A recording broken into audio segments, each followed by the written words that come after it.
Welcome to the Marketing Mixtape Podcast, hosted by me, Brittany Winfield of The Winfield Creative. If you have a burning marketing question, submit it at speakpipe.com/marketingmixtape, and we'd love to answer it on a future episode. And don't forget to like and subscribe, baby! And if you're really feeling like it, leave us a review so we can find more listeners just like you. So sit back, sip that coffee, and enjoy this episode of the Marketing Mixtape Podcast. Let's go!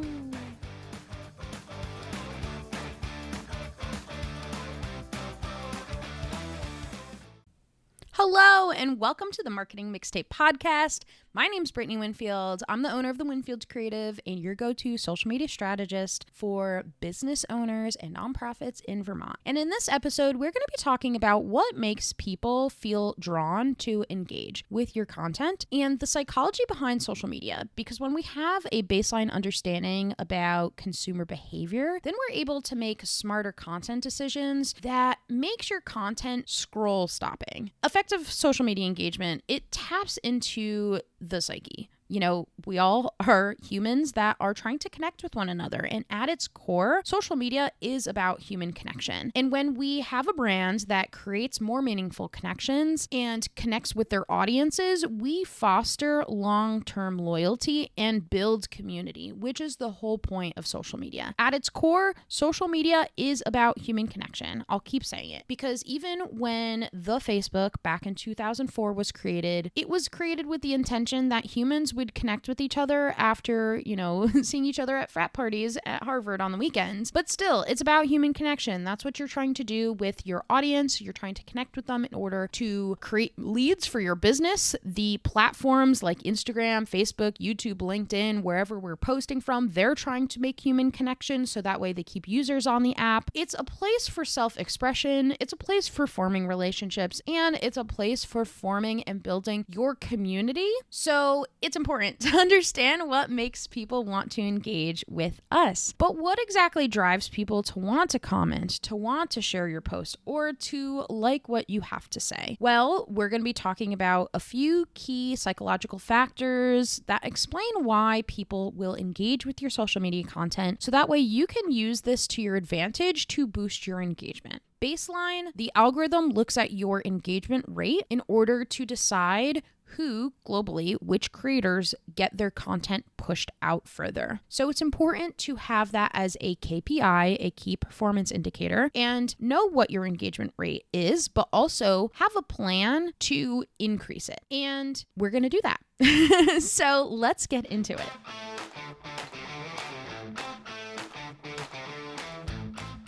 The first key factor that makes people want to engage is the power of visuals. When I learned this fact, it blew my mind that humans process visual information 60,000 times faster than text. I mean, that makes sense in today's day and age. We have short attention spans. That's why platforms like TikTok are so popular, because it is so much easier to digest a 10-second video that's being held on 2 times speed than it is to read a paragraph from a book.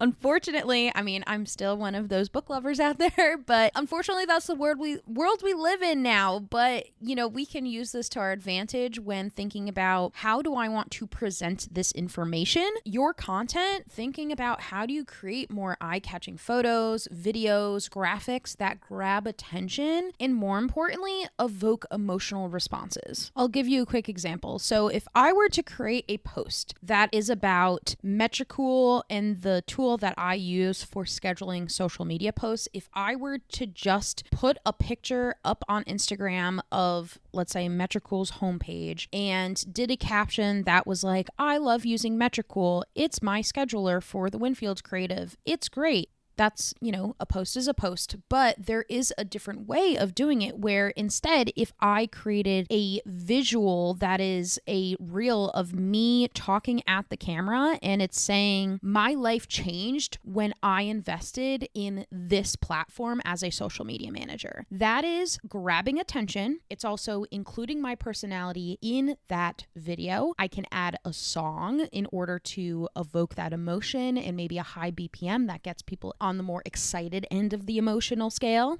And by prompting the script in that way, it evokes curiosity, so it gets them to watch for longer. Because if I'm a social media manager that's scrolling and you find that post in particular, the first example gave the answer right off the bat. But the second example, it addressed the problem that a social media manager might be having, like, oh, I'm trying to decide on a scheduling platform, which one should I choose? Or even if it's a social media manager that currently uses Metricool, it is validating the fact that they chose the best one. And that's something to bond over. And it creates community.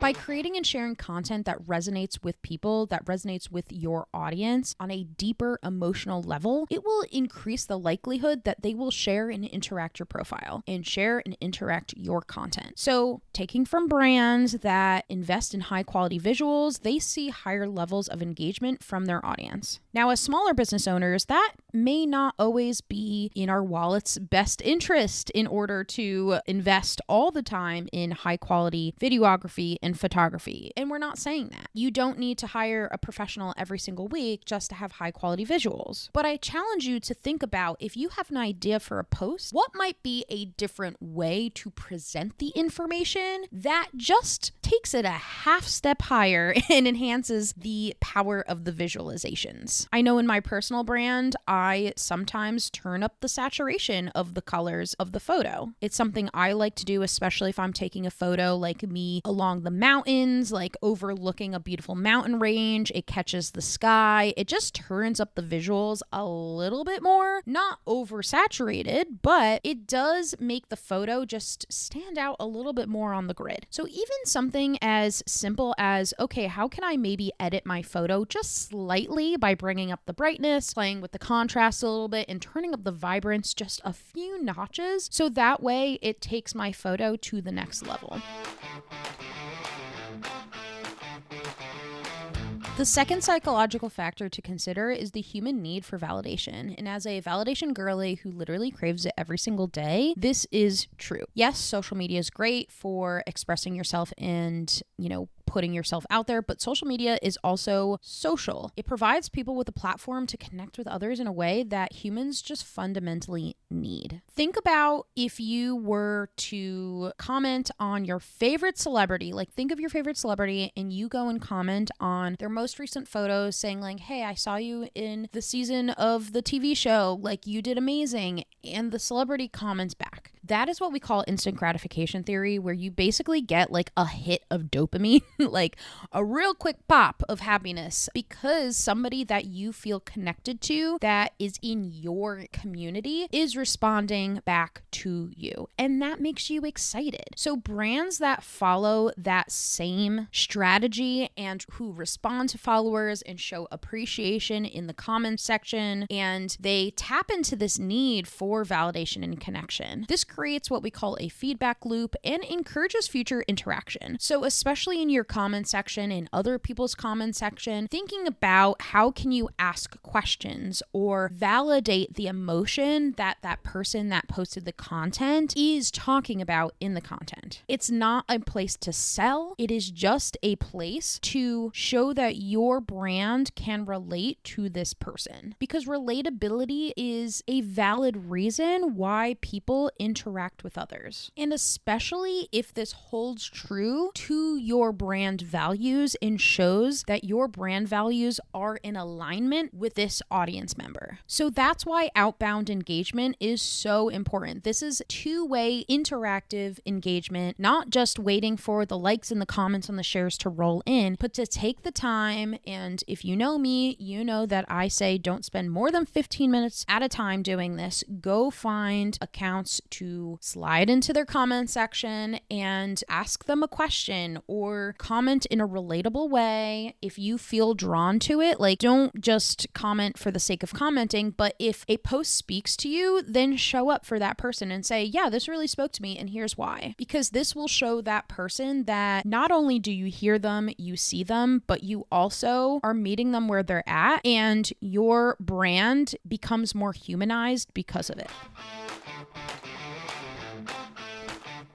The third psychological factor is social identity and belonging. Community is not just a word that we throw around in the social media landscape, but I want you to think about the communities that you are part of in real life, online, wherever, and why you feel drawn to be part of those communities. Oftentimes, it relates to your identity and aligns with those values that you hold true to your core. Now, looking at this from a social media lens, users will feel a sense of belonging to a larger community by following the brands that reflect those personal beliefs or their interests. I want to use an example from a time I was scrolling on social media just because it does feel a little bit more personal to myself and the mission of the Winfield Creative. So one time I was scrolling on TikTok and there was a person who looked about my age. At the time I was 26, 27. It was like right when I was starting the business and like not in the healthiest relationship. And like I was just like going through a lot, you know? And so I was scrolling on TikTok and saw this woman who started sharing her experience with mental health struggles. And she was talking about, you know, she wasn't sure, like this pandemic was opening her eyes as to like she didn't know if she felt close with her friends anymore. And she was feeling very isolated. And she didn't even know like if she was the same person that she was before the shutdown happened. And she felt like she like wasted the shutdown, having like a mental breakdown. Like she was seeing other people thrive essentially online and seeing other people losing weight and just felt very shattered in her identity, saying like, oh, I wasted all this time.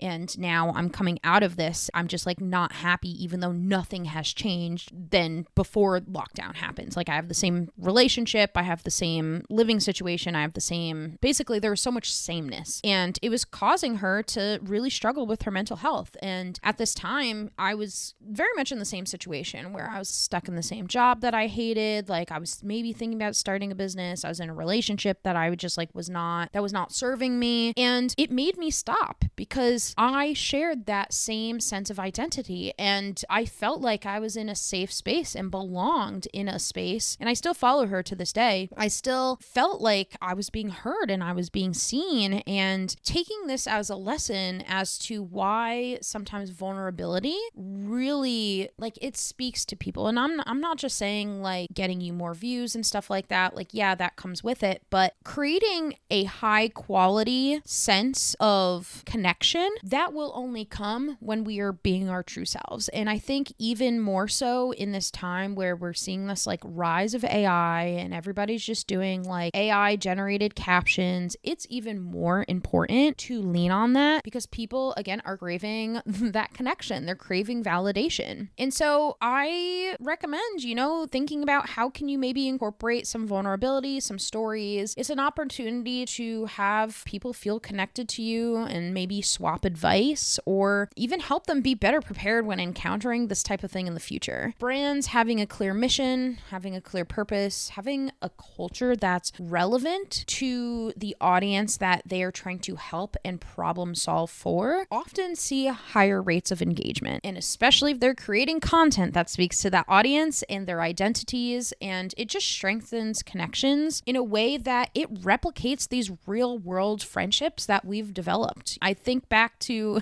you know, the times in college where the girlies meeting up in the bathroom and that's when at the bar, and then that's when like all like, oh my God, you're my best friend. Like, oh my God, where have you been all of my life? Same concept. We've been doing this for years in the real world. It's just taking it to an online space now. So why do you think that is? We are pulled to people who are like us and that share these real experiences. It's because then do not feel alone and we can learn from each other. So yeah, that's social identity and belonging.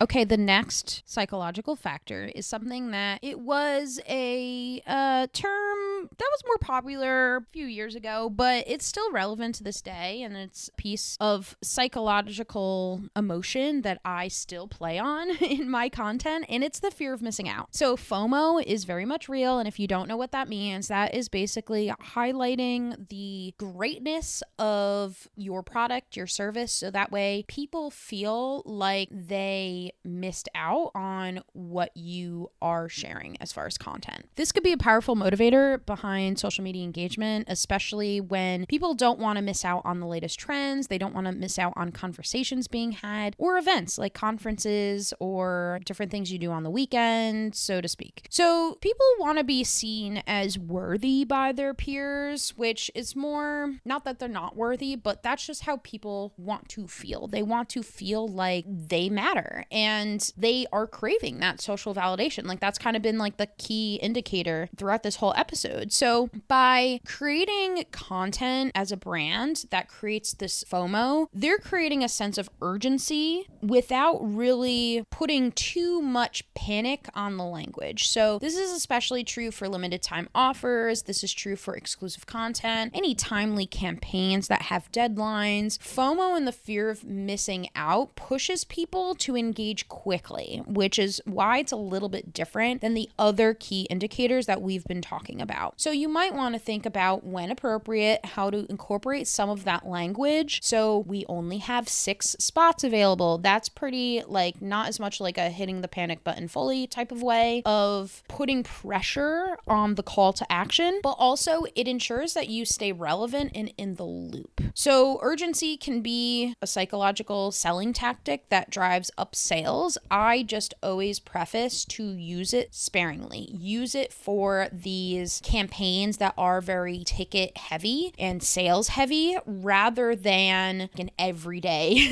type of strategy, because you don't want to be the business owner who cried wolf. In our everyday social media strategy, we can take the idea of FOMO and apply it to trends. So if you're thinking about creating a reel, for example, that utilizes some trending audio, I would keep FOMO in the back of your head and remember that trends usually have a 2-week cycle, like life cycle. If you see something twice, it's a coincidence. If you see it 3 times, it's a trend. Yes, I will be printing out t-shirts. And keeping it in mind for when you are creating content or need content inspiration, that it's okay to pull from trends, and especially when you're trying to get quick wins, FOMO is a way to do that and to get more views and more eyes on your content while you're trying to plan out some original content behind the scenes.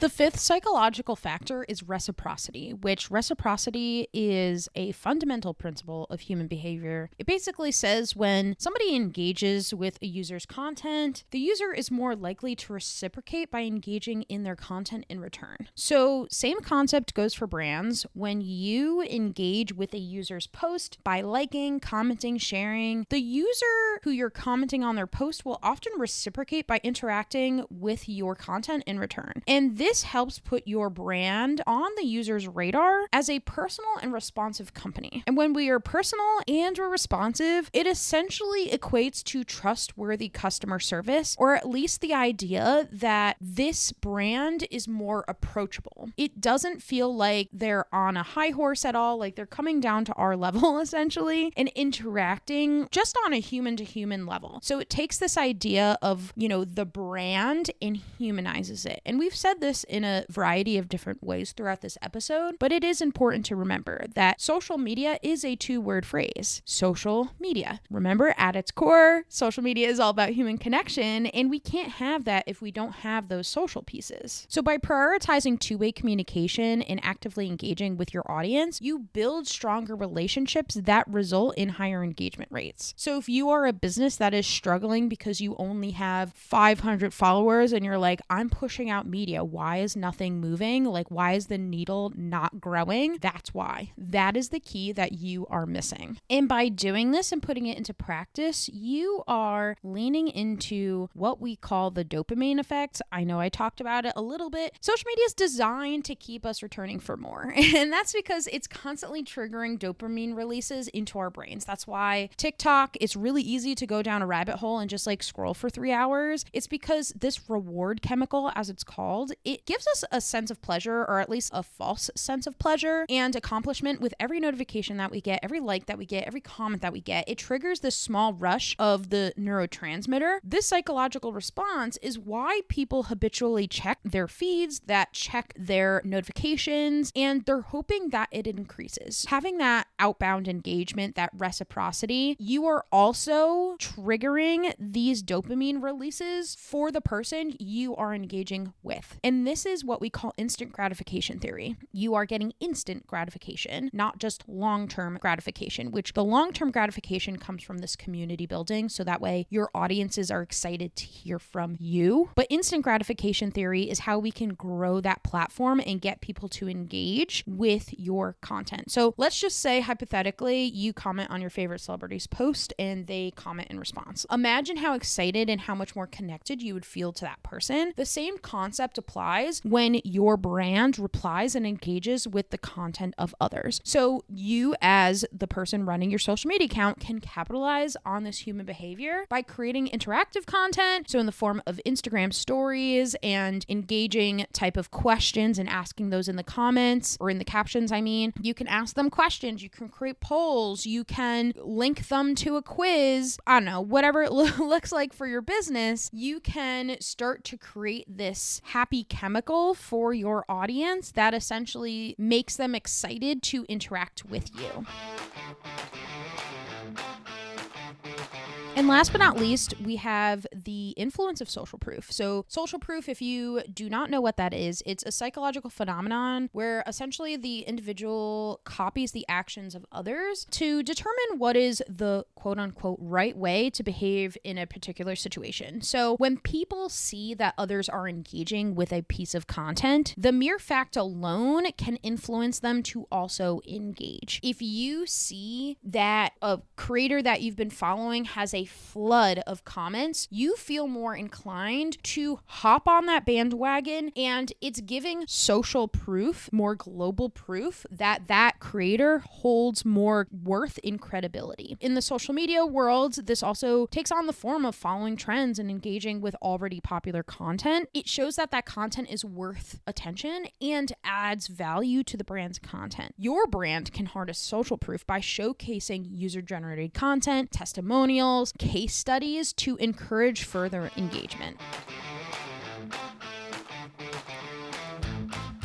And that's it. Those are all the psychological factors that help you answer the question, what makes people engage and want to engage with your content on social media? Having a baseline understanding of these factors will help you create an overall strategy that is sustainable, but more importantly, it's attractive to the target audiences that you are trying to reach in order to boost your engagement rate, which actually helps the media side of things. To maximize your brand's social presence, don't forget about the strategies we talked about. So building emotional connections, encouraging interactions, leveraging that user-generated content, and creating a sense of urgency while engaging consistently with others. It's more than just a numbers game, and that's really important to remember, along with what we said in the beginning of this episode, that at its core, social media is about human connection. People crave connection. They want to share their thoughts, and they want to interact with brands, especially brands that are able to humanize themselves. By tapping into these psychological principles like validation and social identity, reciprocity, the strategies that we talked about today, you can foster more authentic relationships with your audience, so that way you can create deeper engagement and, of course, long-term community building success. And that's all I have for you today, friends. So thank you for joining this episode of the Marketing Mixtape podcast, and we will see you in the next one. Happy engaging! Thanks so much for listening to this episode of the Marketing Mixtape podcast, brought to you by the Winfields Creative. If you enjoyed this episode, we would love it if you like, subscribe, follow, review, do all the things so we can find more listeners just like you. And if you have a burning marketing question that you need an answer to, be sure to submit it at speakpipe.com/marketingmixtape. It only takes a second. Until next time, this is Brittany Winfield with the Winfield Creative and the Marketing Mixtape podcast, signing off.